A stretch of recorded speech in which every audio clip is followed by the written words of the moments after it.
Lep pozdrav vsem skupaj in pozdrav družini Kokelj, s katerimi bomo zdaj skupaj pogledali odlomek iz Svetega pisma. V začetku pa se pripravimo, da bomo slišali to Božjo besedo in zmolimo kesanje Oče naš in Zdravo Marijo. V imenu Očeta in Sina in Svetega Duha. Amen. Moj Bog, žal mi je, da sem grešil in žalil tebe, ki si moj najboljši oče. Trdno sklenem, da se bom poboljšal, pomagaj mi s svojo milostjo. Amen. Usmili se nas, vsemogočni Bog, odpusti nam naše grehe, očisti naše duše in nas privedi v večno življenje. Amen. Oče naš, ki si v nebesih, posvečeno bodi tvoje ime, pridi k nam tvoje kraljestvo, zgodi se tvoja volja, kako na nebesih, tako na zemlji. Daj nam danes naš vsakdanji kruh in odpusti nam naše dolge, kakor tudi mi odpuščamo svojim dolžnikom, in ne vpelji nas v skušnjavo, temveč reši nas hudega. Zdrava Marija, milosti polna, Gospod je s teboj, blagoslovljena si med ženami in blagoslovljen je sad tvojega telesa, Jezus. Sveta Marija, Mati Božja, prosi za nas grešnike, zdaj in ob naši smrtni uri. Amen. Slava Očetu in Sinu in Svetemu Duhu, kakor je bilo v začetku, tako zdaj in vselej in vekomaj. Amen. No, danes bomo prebrali zgodbo o soli in luči. Prisluhnimo besedilo. Jezus je oznanjal veselo sporočilo o Božjem kraljestvu množicam. Vzel si je čas za učenje svojih učencev, poleg 12 izbranih prijateljev so bili ob njem še mnogi drugi, ki so se odločili, da bodo verovali Jezusu in mu sledili.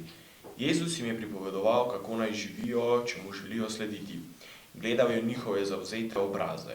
Prepoznaval ljudi vseh vrst, matere in gospodinje, ribiče in prodajalce, rokodelce in trgovce, davčne izterjevalce, fante in dekleta. Ko boste postali moji učenci, jim je rekel, boste moje priče na vseh krajih, kjer boste delali in živeli. Podobni boste soli. Sol preprečuje, da bi se meso in ribe pokvarile. Svoj mali košček sveta boste ohranili zdrav in dober. Ker me ljubite, boste pošteni in pravični, delavni in prijazni do vseh. V vaših odnosih ne bo nobene gnilobe ali pokvarjenosti. Sol daje hrani okus. Ker se boste resnično veselili življenja, bodo vaše besede in dejanja bogatila življenje vseh, s katerimi boste prišli v stik. Ne skrivajte pred ljudmi, da ste mi zvesti.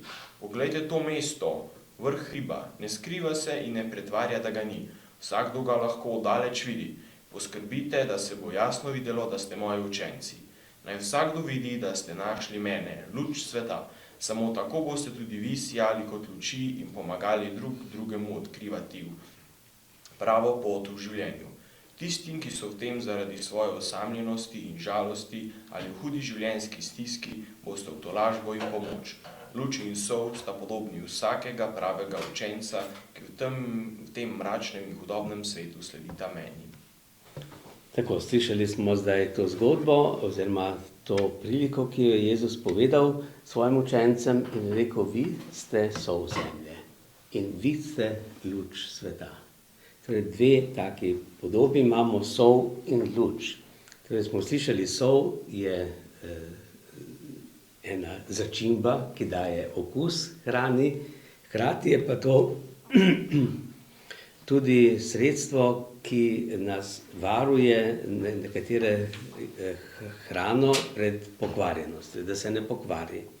No in tako smo tudi mi v tem svetu poklicani, da damo okus, pomeni, da pokažemo, kako je lepo živeti, kako se da živeti, kakšni so lepi odnosi v družini, med prijatelji, v šoli, v službi in tako naprej. In da tudi pokažemo tistim, ki morda ne znajo živeti, kako se da živeti. Ampak kaj pomeni sol? Kdaj je sol? Kdaj da sol okus? v pravih količinah.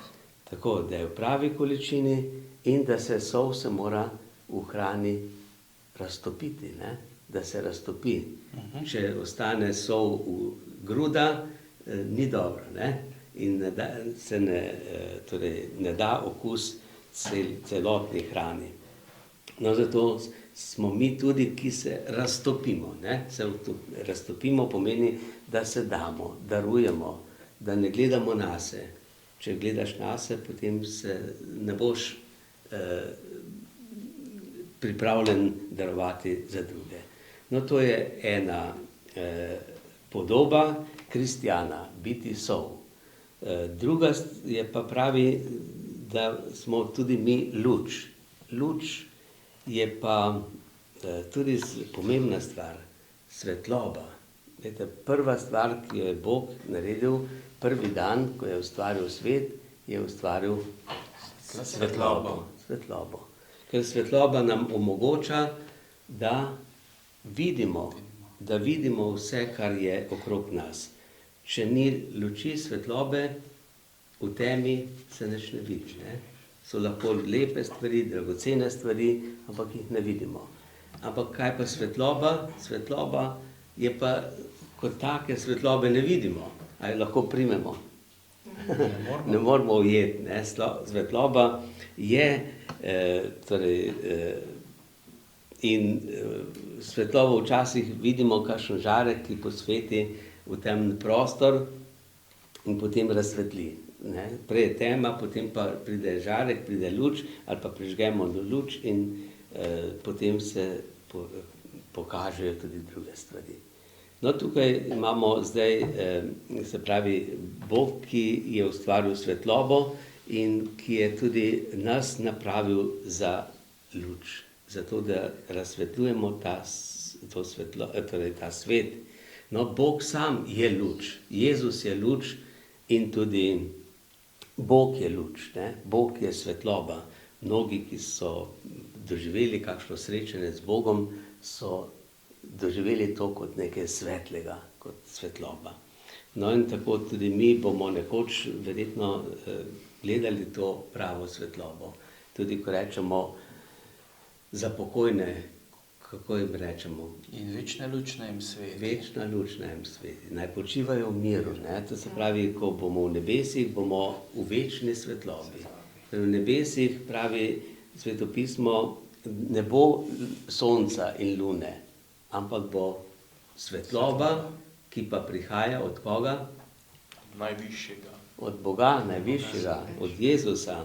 Jezus je ta luč in od njega prihaja vsa ta svetloba. No, tako smo tudi mi poklicani, da bi bili luč, in luč smo, kadar se darujemo. Pri krstu smo dobili krstno svečo, ne? Kot simbol tega, kaj postanemo kristjani. Postanemo luč. Luč je pa gori, ko gori sveča, ko gori, se razdaja, se manjša, oddaja pa svetlobo.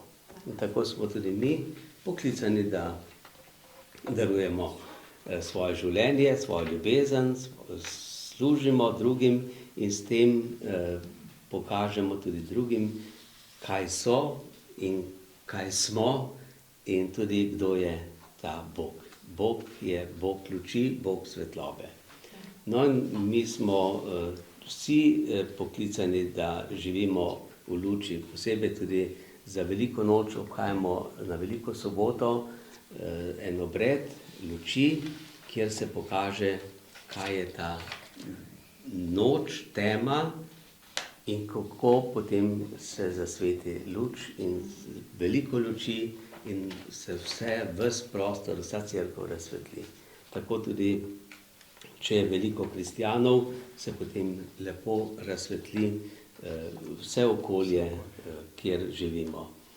No, in kaj to pomeni luč, vidimo včasih v starih cerkvah, posebej v gotskih katedralah, ko so bile velike cerkve, pa precej temne, ampak so imele okna, lepa, barvna okna, skozi katera je potem prihajala svetloba.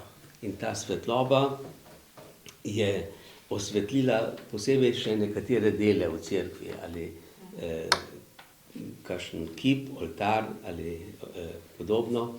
No in tukaj je bila po eni strani ta skrivnost, mrak, temno, pa kljub temu ta svetloba, ki prihaja od zunaj. No in to je tudi podoba tega sveta. Mi smo v temi, ampak prihaja Božja beseda, ki razsvetljuje, ki nas razsvetljuje. In ta Božja beseda je kot luč. No in mi smo razsvetljeni s to Božjo besedo in tako potem vidimo, razumemo, kdo je Bog, kaj je ta svet, kdo smo mi, kaj nas čaka v prihodnosti. No in vemo, da nekateri ne vidijo. Danes so tudi nekateri ljudje, ki so slepi.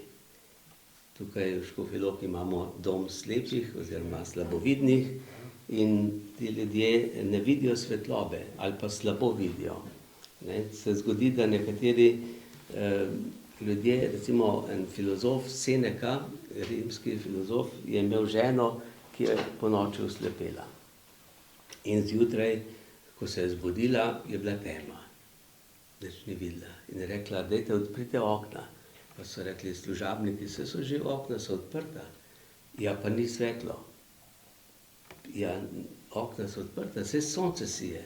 Je rekla, jaz ne vidim, jaz ga ne vidim. Tema je.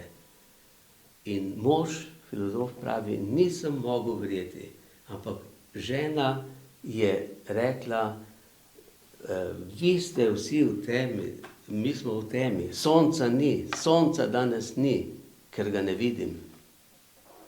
Glede, to je ena, se pravi, nekdo, ki ne vidi, ne more verjeti, da drugi vidijo in da sonce je. Tako tudi ena deklica prišla iz šole, pa je rekla, v šoli so pa rekli, da ni Boga, očetu. Oče je pa rekel, Bog je, kako da ne. Pa je rekla, ja, pa v šoli so rekli, da ga ni, da ga ne moramo videti in ga ni. In oče je rekel, Bog je, ampak za tistega, ki noče videti, ga pa ni. Če nekdo noče videti, ga ne vidi. Tako tudi mi lahko vidimo in če ne vidimo, si pomagamo, se vprašamo, kaj lahko naredimo, da bi videli. No in zato je tudi zdajle priložnost, da Boga prosimo in se mu priporočamo. Jaz imam še eno vprašanje. A ste enkrat omenili, da je sol prispodoba modrosti tudi, a ne? Ja, tako. Sol je, se pravi, znamenje, simbol, je tudi začimba in v krščanstvu je pri krstu bil včasih obred soli.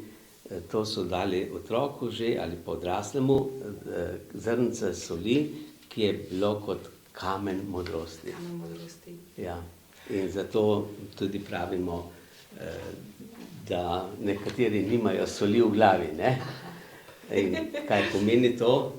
Pojdi se solit. Ja, ali pa pojdi se solit, pojdi se malo nekaj naučiti, ne? Da se boš kaj naučil, ne? In modrost se da poiskati. Modrost se najde, ja. In kje se najde največ modrosti? V Svetem pismu. V Svetem pismu, v cerkvi, v tem, kar nam je Bog dal v naravi. V naravi je ogromno modrosti. In tudi luči, ne? Pa tudi teme. Zato tema je tudi simbol smrti, simbol podzemlja, groba. Grob pomeni tema, luč, svetloba pa pomeni življenje. In zdaj velika noč je svetloba, je vstajenje. In tako bomo tudi mi, upam, doživljali vedno znova temo in svetlobo, luč in temo, dokler ne bomo v večni luči, v večnem miru, v večnem veselju. Dobro, no zdaj pa zaključimo in bomo zapeli Na koncu, kaj smo rekli, pesem? Ti si ta luč sveta, biser poslan z neba. Torej, kdo je ta luč? Vsi. Jezus in tudi mi kristjani. Ja?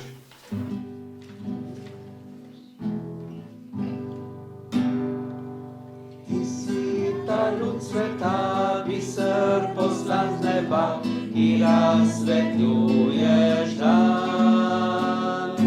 Žarek prijateljski, ki jo srečuješ nas, notranjost nam prodreš. Ti si kot zvezda v temi, svetilnik sredi noči.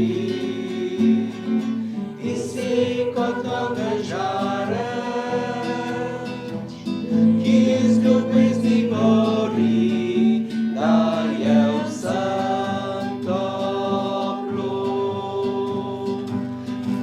Kadar ugasne luč nam, sonce dan prižge in po dežju zopet nam razveseli srce. Skozi gosto meglo nam prinaša svetlo luč, ki nam je za nova Boga ključ. Ti si ta luč sveta, biser poslan z neba, ki razsvetljuješ dan. Žarek prijateljski, ki jo srečuješ nas, notranjost nam prodreš. Ti si kot ogenj žareč, ki z ljubezni gori. Ti si kot svetlo v temi, ki z ljubezni gori, daje vsem toplo. Kadar svetilka ji žareva zlato luč in na skladnem mraku tiho greje skozi noč. Prav tako nas vodi ljubezni žarek tvoj, da gremo veseli za teboj.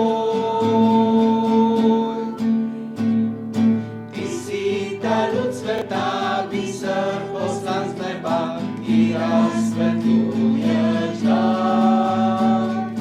Žarek prijateljski, ki jo srečuješ nas, notranjost nam prodreš. Ti si kot zvezda v temi, svetilnik sredi noči. Ti si kot ogenj žareč,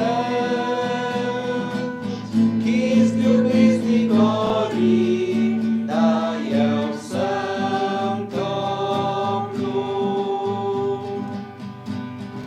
Kadar v odsvetu sonca okno zažari, ko na nebu pisan se oblak razplameni.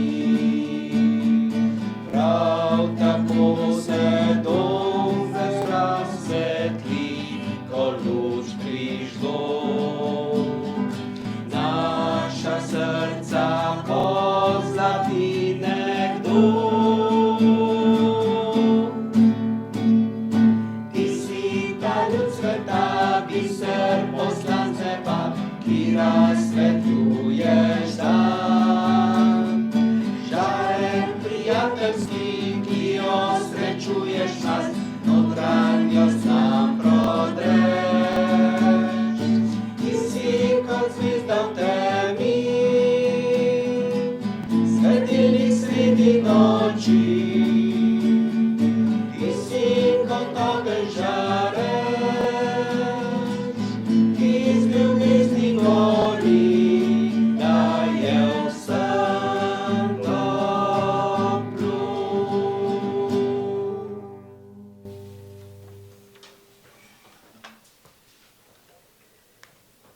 Tako bomo zaključili to naše srečanje še z blagoslovom in molitvijo Sveti angel, varuh moj. Sveti angel, varuh moj, bodi vedno ti z menoj, stoj mi noč in dan na strani, vsega hudega me brani. Prav prisrčno prosim te, varuj me in vodi me. Amen. Tako, kaj je blagoslov? To je znamenje, ki nam pove, da nas ima Bog rad in da se imamo tudi mi radi med seboj. Blagosloviti pomeni tudi položiti roko na nekoga in to pomeni, da to pripada meni. In ko Bog blagoslavlja, reče, to je moje, vi pripadate meni. In zato se velikokrat blagoslovi tudi z razprostrtimi rokami, ali pa da se položi roko na glavo, ali pa da starši naredite križ otrokom in s tem jih blagoslovite. Torej, naj nas vse zdaj blagoslovi Gospod, tudi vse vas, ki nas spremljate. Gospod z vami In s tvojim duhom. Blagoslov vsemogočnega Boga, Očeta, Sina in Svetega Duha, naj pride nad vas in naj vedno med vami ostane. Amen. Amen.